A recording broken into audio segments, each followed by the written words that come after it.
Dustin, you've been here for a few coaches now, and I wonder, as you think about it, what it is that distinguishes Andy in terms of how he leads and reaches you guys. Yeah, I mean, just you know what you're dealing with. First thing, when he got here, he's going to be thorough. He doesn't leave any stones unturned. He wants to know what you got going on in your life, family life, your work ethic, everything that's going to benefit the team. And, you know, he does his homework. That's apparent with where we're sitting right now and the opportunity that we have in front of us with the new guys that he's brought in from free agency and the draft. And they're the best at that. You know, Brett Veach has a great team. They're scrupulous with their work at the combine. They ask all the right questions, I think. I mean, I'm not there, but when you are able to, you know, start the ship off in the right direction starting in 2013 with a 9-0 start like that when we were 2-14 and hadn't really won even a preseason game for a couple years. It's a radical change, and I think it's just their thoroughness for seeking out players that want to win and that want to contribute and that enjoy playing off our fans. A lot of the players that are successful here get in the community first. Obviously, if you see what Ty's doing, Frank, all these guys, if we hear about them first, what they're doing, and then, well, I hope he plays well, and then all of a sudden they're just exploding on the field too. So they definitely have a player in mind when they're recruiting and trying to get guys into Kansas City now. And when you guys a lot of times will refer to Andy as a player's coach. Can you just elaborate on what that means? I mean, how does he convey that? Yeah, I think a player's coach means that you treat everybody the same, which is differently, because everybody's different, and he knows, what pulls your strings, what motivates you, and all that stuff. And I think that's what makes him different from not a lot of people that I've had, but what makes him what people say player's coach is because he just knows the terrain. He knows what motivates guys that are in his locker room because he knows you, and he spends that time off the field getting to know you better, and that breeds success because he knows I'm not going to ask anything from that player that player doesn't already knows is coming. And so I think that's just the accountability that he holds with us. How does the schedule help you? Some of your teammates have said having this, these boundaries, this schedule is kind of helping not getting overexcited about a big game that's still far away. Yeah, everything's the same. We've, no helmets on Wednesdays. We have a hard practice. Sometimes we throw the pads on before week 10 on Thursday. Fast Fridays, the special teams at the beginning. We keep everything the same. And I think, everybody does better with some kind of structure or routine.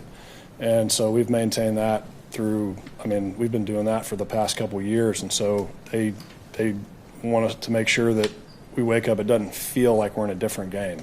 Our preseason schedule is the same for our regular season as soon as we're out of the dorms. That's the worst. But as soon as you're out of the dorms, they have created a thing where you go, sometimes, and they think of everything logistically too. Sometimes we get on a bus, you go, and you're like, where are we? What hotel are we staying in? They've just taken care of everything, and that goes to all the people that are working under Andy, taking care of travel arrangements, all that stuff. They're wanting us to focus just on the football side of things, but we can control in between the lines. Dustin, when I say Chiefs history to you, what does that mean, Chiefs history?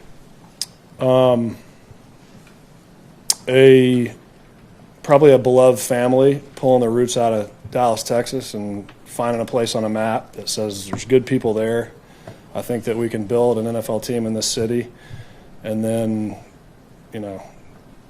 decades and decades later, watching probably from above his son host an AFC Championship trophy with his name on it.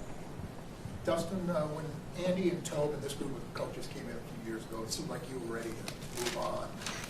What did they say to convince you to stick around and sign on again? And who was it? Was it Andy? Was it Tobe? Was it Dorsey? Who was it? Yeah, I think the people moved on that were here beforehand, and I was getting ready for a Pro Bowl, and Andy just said, he wants to know, just like that, doing his homework. He's like, are you tired of the city? Are you tired of the organization? Where are you at? And I was like, I love football and I love the city. All my kids have been born here, and I want to stay. And so he goes, well, we want you here. Go punt. And he wanted me to punt first before we even had this conversation. And so we had to do it in his order, which is good. He doesn't want any distractions, and that means if I'm punting, let's not get distracted here. You do that first, and then we'll talk.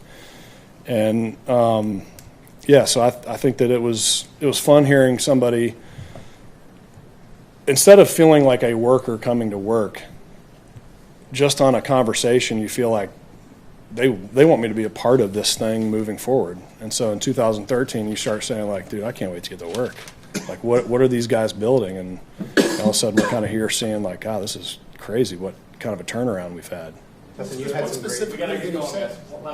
Do what? Say again. What specifically did Andy say about the future?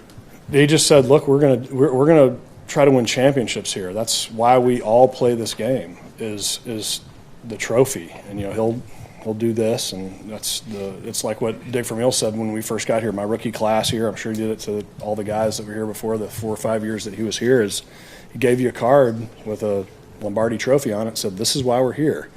And you get to know each other and refine each other and make each other better in the process. But that was Andy's clear message to me is, well, as a punter, you're thinking like, we're going to actually get Andy Reid to a small market. I mean, I've said that before, but Clark really went out there and went for it all. And that takes a lot of guts for, I guess, whatever you guys want to call it, a second generational owner like that, and siblings to come together and say, this is not a small market. This is a championship market, and let's push it to the limits. Thanks, guys. Thanks. Yep. Thank you.